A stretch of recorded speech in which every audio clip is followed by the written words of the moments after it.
Oke, sesi ini saya mulai dengan gini.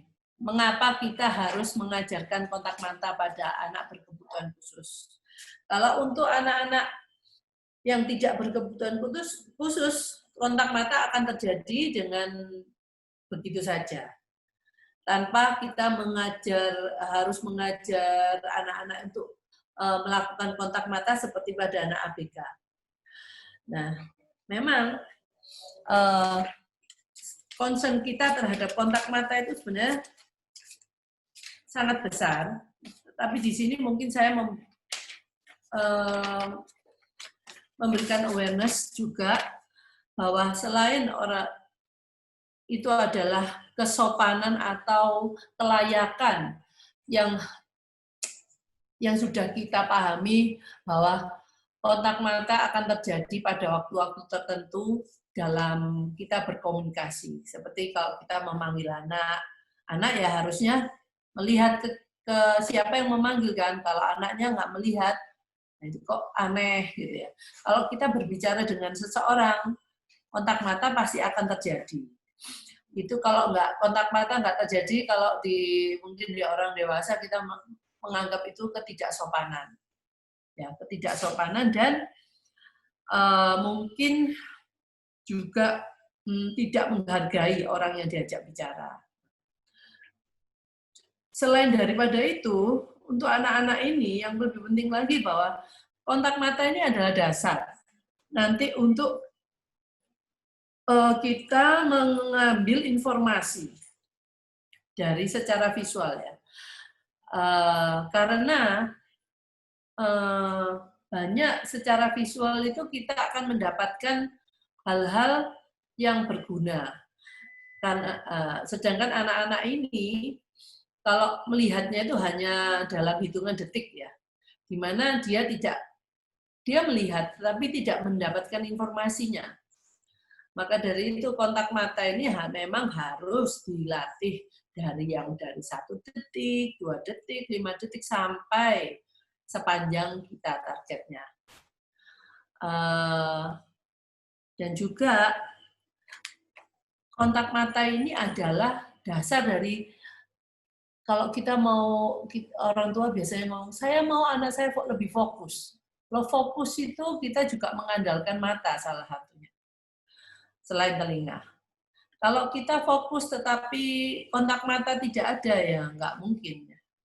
Karena banyak hal yang biasanya kita terangkan secara visual. Pada waktu itu, anak akan kehilangan informasi itu, seperti kalau dia di sekolah. Karena kalau anak tidak pernah melakukan kontak mata dengan guru di depannya, atau melihat apa yang diterangkan guru, maka akhirnya pada waktu sekolah dia akan kehilangan banyak informasi selama waktu-waktu di sekolah. Nah, untuk ya kira-kira seperti itulah. Jadi kalau kontak mata ini sangat minim atau tidak ada, maka untuk anak-anak ini belajar melanjutkan ke jenjang sekolah secara formal itu pasti akan mendapatkan kesulitan. Terus kita kan pengen tahu kenapa anak ABK ini tidak melakukan atau sangat minim melakukan kontak mata. Nah, ini saya terangkan kita nggak bisa mungkin melihat semuanya dari sisi kita, tetapi kalau kita apa yang mereka rasakan, kenapa mereka menghindari kontak mata. Nah, salah satu ya dari sisi sensori. Karena anak-anak ini juga sensitivitas pada matanya tinggi. Mungkin jadi dia menghindari kontak mata di mana kalau ibu mungkin background-nya itu terlalu terang ya dia tambah nggak mau lihat. Jadi sensitivitas terhadap sinar itu banyak terjadi di anak-anak berkebutuhan khusus. Terus kalau dia tidak nyaman dengan lingkungan, jadi kalau kita tidak nyaman dengan lingkungan, kita akan berusaha menutup sebanyak mungkin sensori kita. Ya, salah satunya mata. Kalau Anda bertemu dengan orang yang Anda nggak terlalu sukai, mungkin Anda cenderung menghindar melakukan kontak mata dengan orang tersebut. Maka dari itu sangat penting bahwa kita di rumah ataupun orang-orang yang akan relasi, yang akan berhubungan dengan anak ini, mempunyai hubungan yang sangat baik. Maksudnya, baik itu dalam arti bahwa anak senang melakukan relasi dengan orang tersebut. Yang paling penting adalah orang tua. Karena orang tua yang, kalau anak yang tidak suka berhubungan dengan orang tua atau dengan orang-orang yang mestinya memberikan informasi tentang apa saja yang dia perlukan di kemudian hari, maka kita akan sangat susah. Nah, saya pernah bahas itu di sesi yang 2 minggu yang lalu, bahwa relasi kita dengan anak ini harus bagus. Yang penting kalau melakukan apa-apa dengan anak kita itu fun. Jadi target secara akademis atau targetnya itu malah nomor 2. Nggak seperti di tempat terapi ya. Kalau di tempat terapi itu nggak penting apa namanya, karena nggak penting ada fun-nya, tapi fun itu nomor 2. Nomor 1 target harus tercapai. Nah, karena di tempat kita kan cuman terbatas. Tetapi kalau hubungan anak dengan orang tua itu kan lebih panjang. Nah, memang efektivitas orang tua mengajar anak itu tidak seperti antara terapis dengan anak ya. Tetapi biasanya orang tua dengan anak ini yang dituntut bukan pengajarannya, tetapi apa yang sudah dikuasai di tempat terapi, mohon dilakukan di rumah dengan anak-anak ini. Jadi itu yang mungkin lebih penting, karena di sini mungkin kebanyakan partisipan ini kan orang tua ya. Jadi saya memang mengajarkan ini untuk dari sisi orang tua. Kalau untuk terapis itu lain lagi. Nah, terus jadi pada waktu kita sebelum kita meminta anak melakukan kontak mata, kita harus mempunyai beberapa persiapan yang nanti saya bicarakan, ada slide-nya khusus. Yang penting kalau di sini adalah hubungan orang tua dengan anak. Yang saya maksud bahwa orang tua itu mengerti anaknya, apa yang disukai, apa yang nggak disukai, apa yang menakutkan, sangat menakutkan bagi mereka itu juga sangat penting. Karena sensori ini mungkin karena kita nggak pernah punya pengalaman yang seperti itu ya. Jadi kita nggak pernah membayangkan ketakutan yang diderita oleh mereka pada waktu mereka menemui sesuatu yang benar-benar membuat sensori mereka overload. Nah, seperti mungkin kalau di kita orang-orang dewasa itu ketidaknyamanan di dalam suatu ruang yang sempit. Nah, itu kok benar-benar fobia seperti itu tuh terjadi dan menakutkan gitu ya. Nah, yang mungkin yang nggak punya fobia itu nggak akan pernah bisa membayangkan bahwa hal itu bisa sampai sedemikian menakutkan. Nah, kalau dengan anak-anak ini fobianya biasanya dia mendengar terlalu lebih intensitasnya beberapa kali lipat dari kita. Jadi ada banyak yang menutup telinga, terus menutup mata, karena nah itu sesuatu hal yang mungkin bagi mereka itu tak tertahankan. Nah itu dalam situasi tertentu yang seperti apa, nah itu orang tua itu harus tahu. Jadi kalau kita nggak punya solusinya, mungkin kita jangan membombardir dengan sesuatu yang tidak mereka sukai.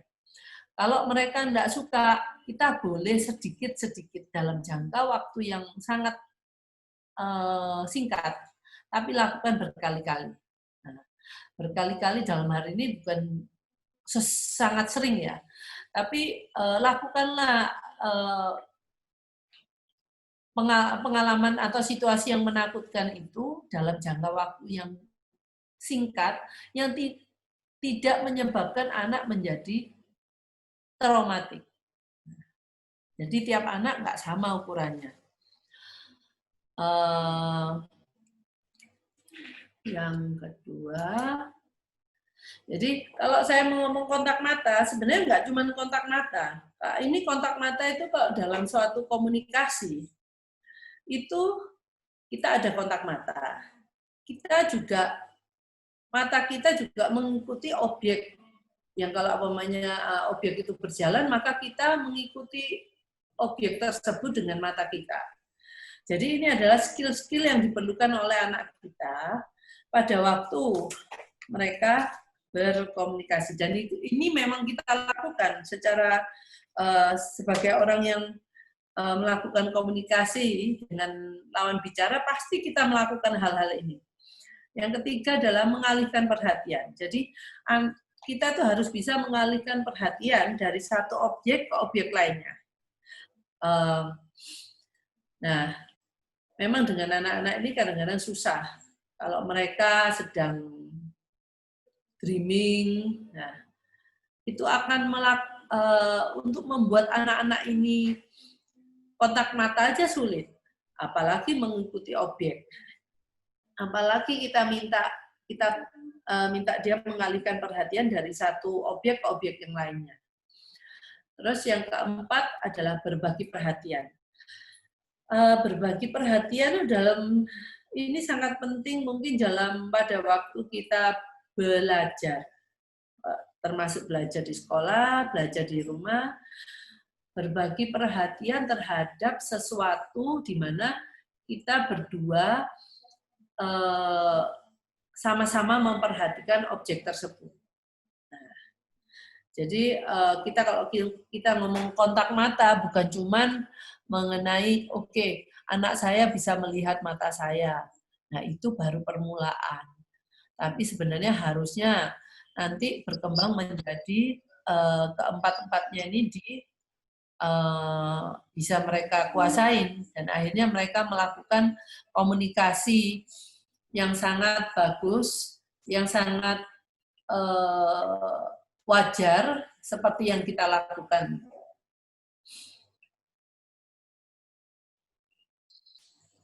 Nah, sekarang ini sebelum kita ngomong bagaimana cara kita membuat anak-anak kontak matanya bagus, kan kita mau menjaga kontak mata, ada banyak cerita gini.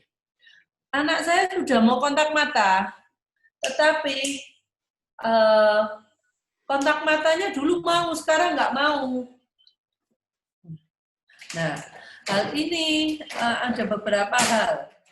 Kenapa terjadi? Biasanya saya tanya ke orang tua, apa yang kamu lakukan pada waktu kamu kontak mata? Ya saya panggil namanya. Setelah anaknya melihat saya, ya saya lega. Berarti anak saya bisa, atau anak saya menjawab, ya. Nah, orang tua atau apa? Orang tua menjadi lega bahwa anak kita memberikan respon yang benar. Tapi hanya sampai di sana saja. Kalau terus-terusan seperti itu, biasanya anaknya terakhir akan lama-lama dipanggil, dia nggak akan memberikan respon. Jadi tujuan kontak mata ini sebenarnya apa sih? Nah, kalau kita awal-awal anak itu tidak mau melakukan sesuatu, kita kan harus berikan rewards supaya anak mau melakukan hal itu terus-meneruskan. Nah, kalau kita cuma manggil, dia jawab iya, terus nggak terjadi apa-apa. Lama-lama anaknya pasti juga akan, ngapain lah saya dipanggil, dia juga akan memberikan respon karena dia merasa tidak ada apa-apa selain mungkin panggilan itu kontak mata, terus selesai. Jadi ini sesuatu yang biasanya banyak terjadi di orang tua yang senang anaknya sudah bisa dipanggil dan kontak mata. Di sini saya sarankan, kita harus mikir, kalau anak saya panggil dan dia melakukan kontak mata, apa yang harus saya berikan yang menyenangkan anak kita?